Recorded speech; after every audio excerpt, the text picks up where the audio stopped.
Las Vegas. It's more than just a city. It's a feeling. It's that feeling of excitement when you spot the lights of the strip out the airplane window. It's that feeling of awe as you stroll down the boulevard, taking in the sights and sounds. And it's that feeling of satisfaction, knowing that you're in the greatest city in the world. Over 42 million people from around the world share that feeling every year. And I'm one of them.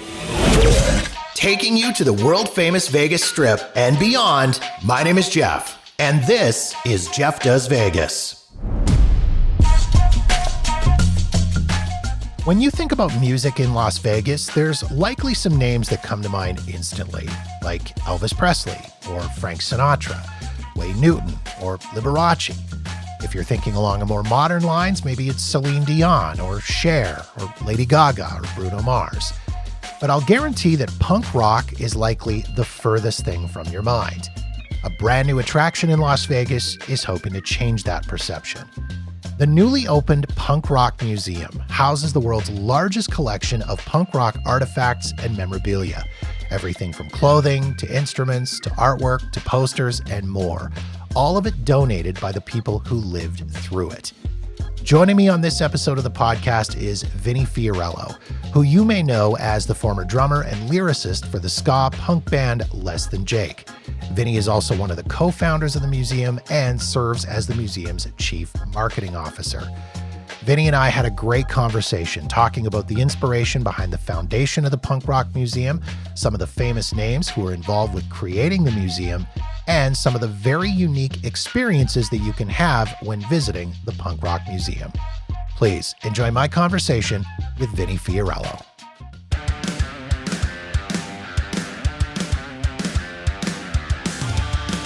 We'll start with ground zero, and that was a conversation between Fat Mike from NoFX and Lisa Brownlee, who I had known for an incredibly long time as a tour manager for Warped Tour, right? And they kind of kicked the idea around of making a Las Vegas punk shop, something that sold like kind of punk gear, records, and stuff. Not a record store, but just like a punk shop. They had talked a little bit. Mike had called me, and he knows that I'm a merch hound with previous band Less Than Jake. Like, we've done a lot of interesting vinyl records and a lot of interesting merch and toys and everything like that. He knows I'm like a merch hound, and he was like, "Hey, we have this idea. Do you want to like sort of come in on this, and you can do merch, you can figure it out." I was like, "Dude, absolutely." He's like, "It's just an idea now, but I was like, "Okay, call me when you know more." A couple days later, I get a phone call. "Hey, it's Mike again." I go, "Hey, what's up?" He goes, "Remember I talked to you about like the Vegas punk shop?" I go, "Yeah." He goes, "Well, forget about that. We're going to do the Punk Rock Museum, and it's still going to have a shop, and but we're going to add artifacts, and we're going to do whatever." And I was like, "Dude, that sounds great." It's like, do you want to like sort of get it together with us and do?" Like, "Yeah, obviously." So there was 5 of us, right? That after sort of I talked and we all talked together, it's all of a sudden the name, the incorporation, the ideas, and it started just to multiply and kind of go out into the ether from there, man. And that was a 2.5 year from literally nothing except I think we want to do this, to a 12,000 square foot building in the beach sandwich between the Arts District in Las Vegas and the Neon Gateway. So it's cool, man. And it's open, it's functioning, and walking through it, you're just like, I even though I've been there, since the beginning, I'm still flabbergasted by how big it is and what a gigantic undertaking it is, right? So it's 2.5 floors, has a bar. It now has a tattoo shop that's open in it. It has a jam room where you can pick up instruments from like Joan Jett and Tim Armstrong and Fat Mike and Fletcher from Pennywise, be able to plug them into amp and play through, right? And dude, that to me is a true sort of like hands-on experience. Like it's a museum, but on like complete punk craziness. It's awesome. Vegas is an interesting choice for the location for this. I mean, it's a city that's kind of more associated with the Rat Pack and Frank Sinatra and Dean Martin, Sammy Davis Jr. and Elvis Presley and Wayne Newton. Did Vegas have a big punk scene, or does it still have a big punk scene? It had a big punk scene, and then it had actually a famous club called the Hunt Ridge Theater, right? That shut down for a while. That's just planning a renovation, but it had a big punk scene, and then it kind of waned in popularity for a few decades. But the reason why Las Vegas was picked for the location, it wasn't the fact that, hey, here's this like, historical punk scene, right? And that we have to put it there because of that. But it was that, hey, it's a hub for tourism. It's by comparison of LA, New York, London, real estate is cheap, right? And the fact that they have the infrastructure can handle people going there. There's tons of hotels to be able to get from one point of Vegas to the other point. It's simple and it's easy, right? And it's designed. Vegas is designed for people to go there and have a good time, to go there, to be on vacation, to see what they haven't seen. And the Punk Rock Museum slides nicely and neatly right into that, and that's cool by me, right? Like, there's some people like should have been in LA or New York or, but that's cool. We already know that they have historical punk scenes. It's ground zero for punk rock music. We get that. And it's undisputed, right? But, putting a punk rock museum in New York City, it would have been a fraction of the size. We just couldn't afford to do it otherwise, right? Yeah. LA, it's so massive and it is equally expensive. Well, what about hotels, and what about getting from the hotel to the museum? It starts to get like kind of almost like obvious for it to be in Las Vegas, right? And after talking about it, you go, oh, this is why this is perfect. And while there's some staunch doesn't belong there, there's a whole lot of other people going, I've gone to Vegas every year for the last 20 years. This is perfect. It fits right in. I mean, Vegas has a lot of niche museums anyways, between the Mob Museum, Atomic Testing Museum, the Burlesque Museum, the Pinball Hall of Fame Museum. It's kind of cool to have something new and different just slide right into that scene. I think so. And again, the infrastructure is there and built, right? That there's niche museums that exist, that succeed because it's in Las Vegas. So if you already know something succeeds in the genre and in that like sort of definition of what you are, then it makes sense to be there, man. Mm-hmm. You mentioned some of the other folks that are involved in the museum and in the creation. I mean, you've got a massive amount of musical history, of which you are also a part of too. I mean, you've got a huge career. Let's talk about you and your past. I mean, you're no slouch when it comes to the punk scene, sir. Well, thanks. I appreciate that. I mean, for me, one of the founders of Less Than Jake, and I left just about 28 years in. I stepped away from touring, but was a principal lyricist for that and sort of creative director, so to speak, and a lot of the merch, as I said before, we were talking about it. So Less Than Jake spent almost 3 decades there, started Fueled by Ramen Records, which, signed everyone from Jimmy Eat World, Panic! At the Disco, Fall Out Boy, Gym Class Heroes, go down that sort of line to it. I was acquired by Warner Music Group in 2008. I could go on. I've done comic books. I've done children's books. I've done toys. I've had toy lines. I've worked with Funko. I've done consultancies for Warner Brothers. I mean, that's an. I'm not trying to be make a humble brag out of it, but I've spent my time in the trenches of the music industry and the creative industry. There's nothing wrong with the humble brag, man. There's not a thing wrong with that. See this? I rub the dust off my shoulders, my friend. But yeah. But again, I mean, you've teamed up with some incredible people. You mentioned Fat Mike and folks like that. I mean, who are some of the other people that are heavily involved in this? Fat Mike from NoFX. You have Fletcher from Pennywise. Tony Hawk is an investor. Brett Gurwitz from Epitaph Records and from Bad Religion is an investor. I mean, go down the line. Shepard Fairey from Obey, like street artist and modern artist. He is an investor as well. There's all in all, we have a punk collective, which is a core of us that make decisions creatively and inside that sphere. And then as far as contributors and investors go, there's about 281 people that are involved.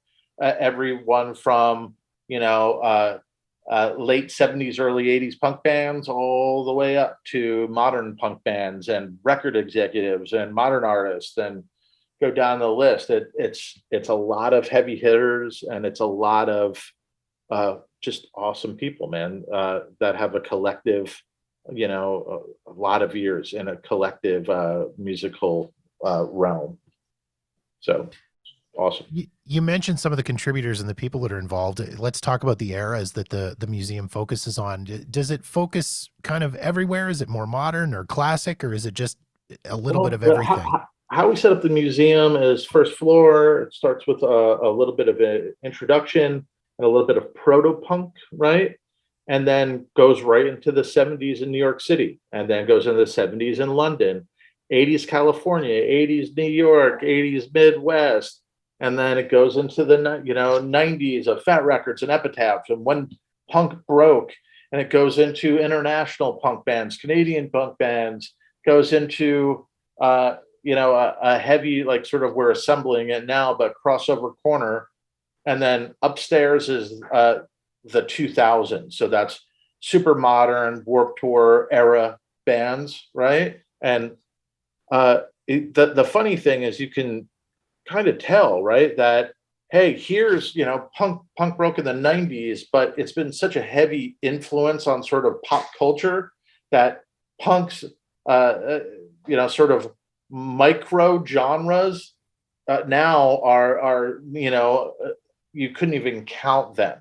Here's stuff that's super poppy and very aligned with radio, right? But then you have this a little bit left that's more metal, and then hardcore. And then if you start to look upstairs and really kind of dig into what is modern punk is everything, because it's felt the reverberation from when it broke in the 90s, right? And now you could that influence and on art and on music and everything, graphic design and fashion, like you could, as you start to dig it out, you could start to pick up on those influences. And you could tell upstairs, it's a super bright, and it's, everyone, if you're looking on the wall, there's My Chemical Romance, and there's Fall Out Boy over there, and there's, Avenged Sevenfold, and,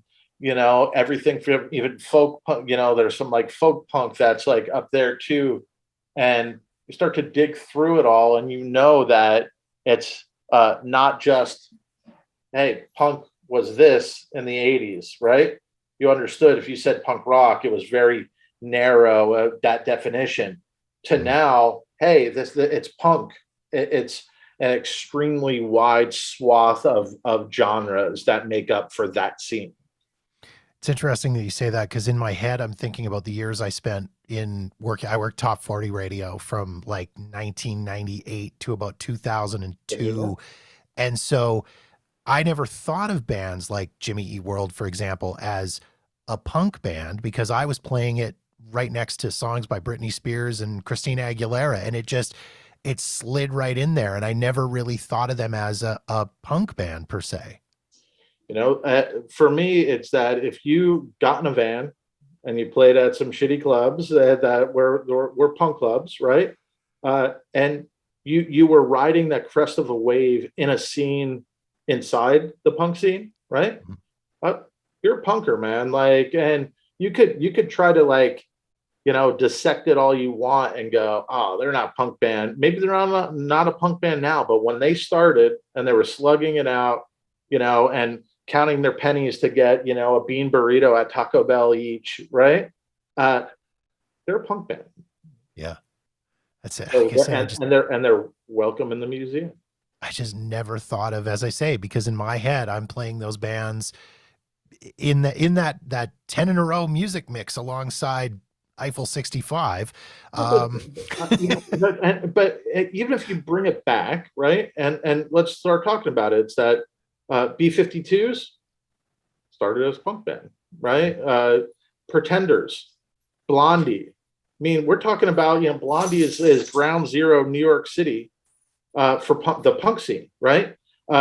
Debbie Harry and Blondie, generally speaking, became superstars and superseded a definition of what punk is or was or whatever, right? And the same thing, man, like modern music, My Chemical Romance, right? Started on punk scene, kind of surf that wave of modern emo, right? Into top 40 radio, #1 records, and can play right next to the Britney Spears of this world and be seamless on the radio, because they've became fabrics of sort of what modern radio was and modern music was, right? And I there's a lot of Warped Tour in there, but the reason why I'm bringing that up is that there was always a lot of people going, I hate what Warped Tour became. It used to be a punk tour and now it's not, right? And what I had always said was that it was always a pop culture tour, and that just because pop culture changed and you didn't change with that pop culture, it didn't make it a less of a punk tour than it was when it was Green Day and a Weezer or Blink or Less Than Jake or whoever else. It's still the same tour, just the tastes have changed. Pop culture has changed. And I think it's the same thing, man. It's that when you're talking about, if you look back over your shoulder and you start to look at the Damned and you start to look at, like say again, Blondie or the Ramones or things like that, they became something else than just someone's best kept secret, right? It superseded that initial starting point and took on a life of its own. So it's cool to be able to see that. It's like Sum 41 and Simple Plan, right? You go, punk bands, undisputed punk bands, but they became part of the fabric of an MTV and popular culture. And that doesn't make them less of a punk band if you're looking backwards, right? So I don't know. I could wax philosophical about it all day long if we wanted to. But the point being is that when we set out for the Punk Rock Museum, we wanted it to be inclusive, right? We wanted it just not to show, hey, here's a bunch of like sort of suburban white kids starting, right? Because it was much more than that. And it's always been much more than that. So for us, it's the inclusiveness of everybody involved, all the genres that make up the whole, right? And I wanted someone to come to the museum, no matter who it was, be able to find someone on the wall of the museum and go, I can relate, right? And that's the important thing, man. It's not so like, we're not blinded by being passionate about punk rock that we didn't want to represent everybody, right? That's super important. Just because I come from a Ska-Punk background and a pop punk background and a modern punk background, that doesn't mean that I didn't want to think it was important to be able to show, X-Ray Specs, right? Or make sure that the Damned is there, or make sure that the Red Ants from Epitaph are on the wall. Like those things have to be represented just because they were part of the fabric at the time, right? So, and that goes to show that it really is important on the collective aspects to make sure that we're covering as much ground and as much sort of little nooks and crannies that might be forgotten due to personal preference, right? It's important to work as a group in these sort of things. You know, we were meeting once a week to talk about artifacts. We would have homework. Hey, did anyone talk to, you know, so and so? No, but I know someone who knows somebody. Let me shoot some emails and make some calls about it, right? So it definitely took a village to be able to fill that place, you know. But Mike has said it before, and I'll repeat it here. We're gonna need a bigger boat, man. It's packed, and it's only getting more now that it's open. People are like, "Oh shit, this is a real thing." I thought when I got the email, a year ago or 2 years ago, that it was just some bullshit. And when it's open now, they're like, "Oh, it's real." So I'll send you some stuff now, you know. So there's a constant stream that's coming, you know.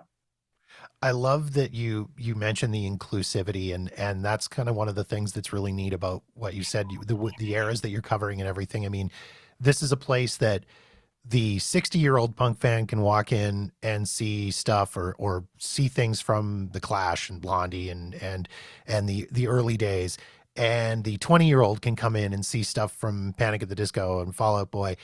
And it's kind of neat that the two can kind of intersect and learn something from each other, because I'm sure there's 60-year-olds that would love listening to newer stuff and 20-year-olds that would love listening to old stuff. When I worked in classic rock radio, one of our biggest audiences was 18 to 25-year-olds. They dug the classic rock stuff. Absolutely, man. I mean, I always go back to that. If you took a band like Surfboard, right? Let's just say Surfboard, and you took them back to the early 80s and just dropped them off and said, go for it. Like people would dig that, man. Like, and they would slide right into that scene, and it'd be awesome. And I never got the fact that there's so many people who are closed off. This is my scene. It's the late 70s to the early 80s, and close themselves off from new bands and you know, sort of a new wave of music that comes. They're missing out on a massive amount of really good bands and really good music, right? So I think that, you know, if there's anything, any hopes, would love that a dad or a mom would bring their son or daughter, and the dad's like, hey, look, like here's Pennywise, you know, and I want to go see them play. And there's Green Day, I saw them play.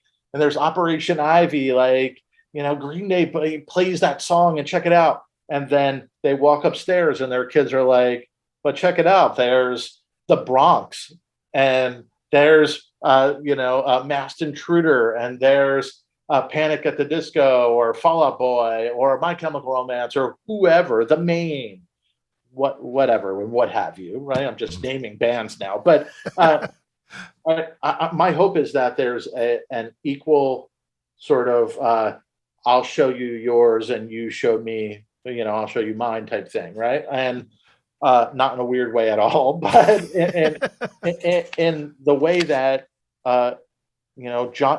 generations seem to only pay attention to things generationally. So I'm hoping that there's some crossover and some knowledge and education and learning from each other, being inspired by other decades of music and not just being locked into one. Do you have any personal favorites for items that are in the museum? Anything that you just, when you walk into the museum, you're just like, I can't fucking believe we have this?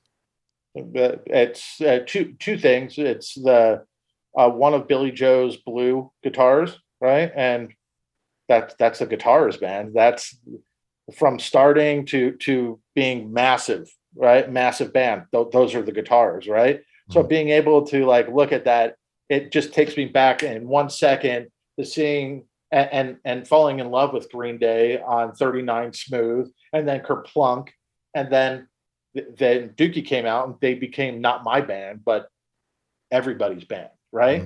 And to be able to see that guitar and go, bring myself like a time machine automatically back and see him at the Cuban Club, and Blue Chair out in Tampa. Oh, I remember that, and then same thing. It's another guitar. It's Tim Armstrong's guitar from Operation Ivy. Operation Ivy is one of those bands that heavily led Less Than Jake into the waters that we went in, right? And to be able to see that and go, yeah, there's a ground zero of my musical journey is right there. It's awesome, man. It truly is an amazing thing to be able to not only look at, but to also be a part of. Mm-hmm.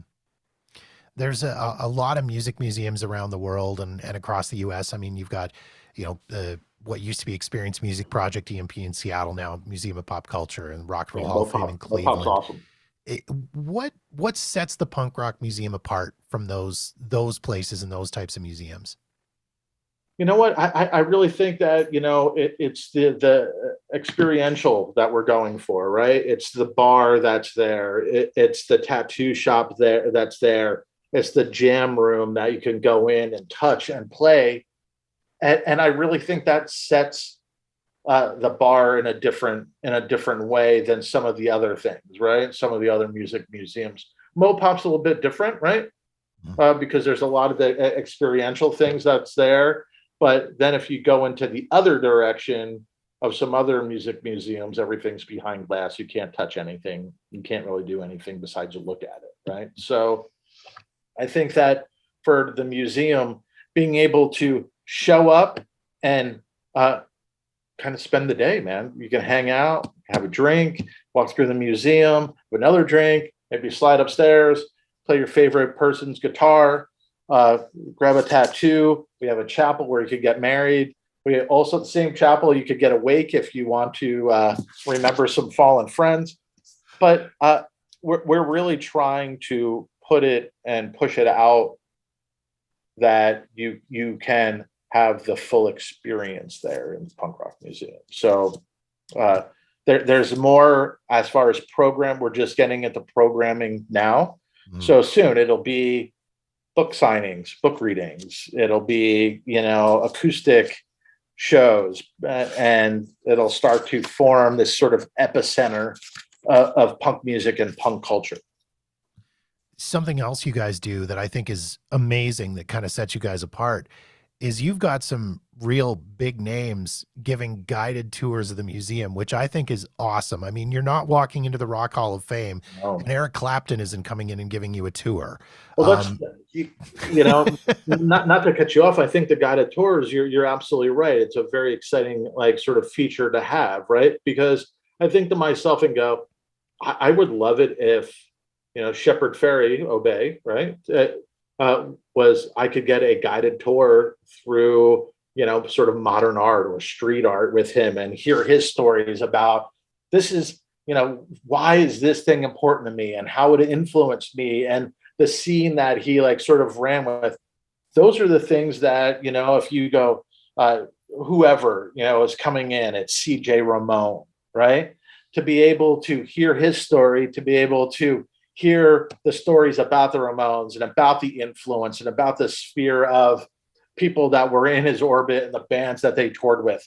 I mean, you're hearing history, but you're hearing it directly from the person who lived it, not from a third party, not from a filter, through from somebody, an author or whoever.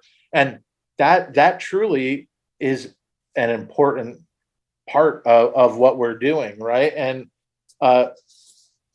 I hope that as time goes on, we can sort of continually sort of level up on people that are coming to the museum, right? And becoming tour guides, just because I think that those stories have to be told, and those stories, should be,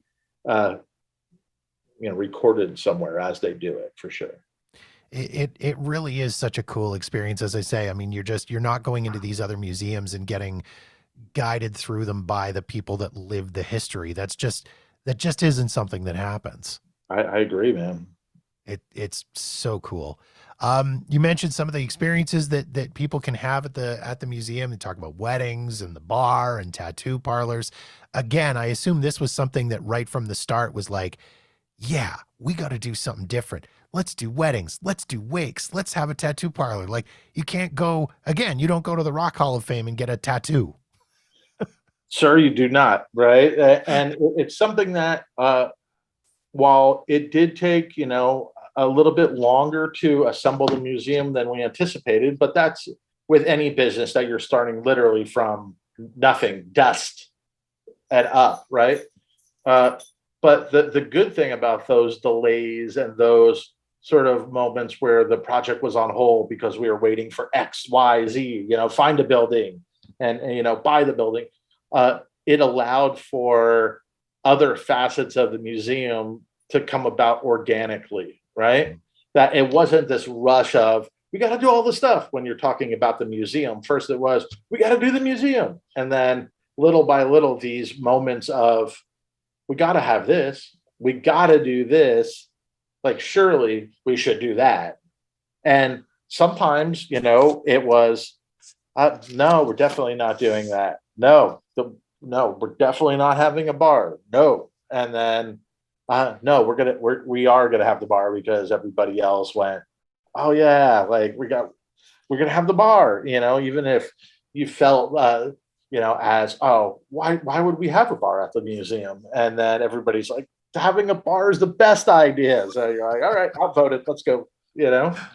Uh, so I just think that at a certain point, man, that we're bringing to the table some very unique and very cool things that you could do, and to be able to see, to be able to touch, to be able to have that experience.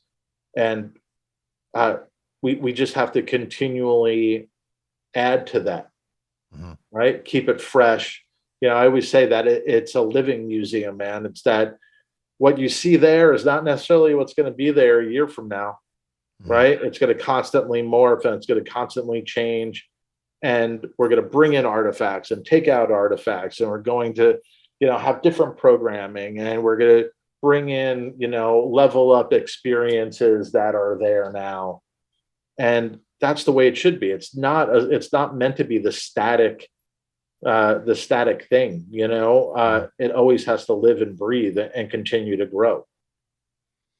Do you think to a certain degree, as a bit of an aside, I mean, I'm sure you guys kind of experienced the same delays that a lot of people did with COVID and all of that stuff, not to bring the mood down, but do you think to a certain degree, did that almost kind of help you because you were able to develop things more, or maybe pull things back that you were planning on and then thought on second thought, as you say, like, maybe that's not a great idea, or, develop this or whatever? Those delays, were they helpful? I think so. Just mentioned that. I do think that, there's some delays that happen, whether it's, trying to find a building or buying the building or renovating the building, where it slows down, right? And you can really like sort of pick through the idea as it slows down. And then by doing that, it really just speeds up the process after the fact, right? So because it's a lot more focused and a lot more refined than it was prior to that slowdown, right? So I do think so. I mean, COVID did a lot of delays and a lot of, it's just part of the world that we were living at that time, right? It's whether it be shortages, whether it be increased pricing, increased sort of time that you would get it, delays and things. You just sort of ran with it and tried to figure it out, right? And there's a point that, if you're waiting around for one thing, it left room to talk about other things and really like sort of grind them down a little bit.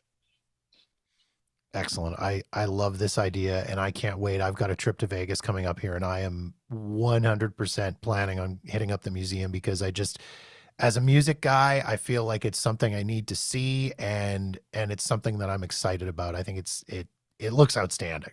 Well, thank you. I hope that you like it. And on top of all that, so plan on spending a good half day there, man, because there's just a lot to see. And if you're someone who's sort of like to dig through the minutia and kind of locate it, there's a ton. It's layers of artifacts, right? So plenty of eye candy if you just want to cruise by. But if you really want to dig in, there is a lot of artifacts there. I'm that guy that reads every little thing on every piece of things, so I will plan it's all for there, a man. long day. Yeah, it's all there. Excellent. If people want to learn more about the museum, they want to get tickets, they want to get info, you guys, of course, are online, website, social medias. Thepunkrockmusic.com and The Punk Rock Museum on Instagram and Facebook. Excellent. Vinnie, thank you so much for taking the time to jump on. I really do appreciate this, my friend. Thanks for having me. And that wraps up another episode of Jeff Does Vegas. If you've got feedback on this episode of the show, or any other episode for that matter, or you've got suggestions and ideas for topics you'd like me to cover on the podcast, please feel free to reach out to me via Facebook, Twitter, or Instagram at Jeff Does Vegas. Or drop me an email directly at jeff@jeffdoesvegas.com. In the meantime, thank you so much for checking out the show. Be sure to follow us wherever you get your podcasts so you'll know the moment new episodes are available. And don't forget to visit jeffdoesvegas.com for past episodes and show notes. My name is Jeff, and this has been Jeff Does Vegas, a Walker New Media production.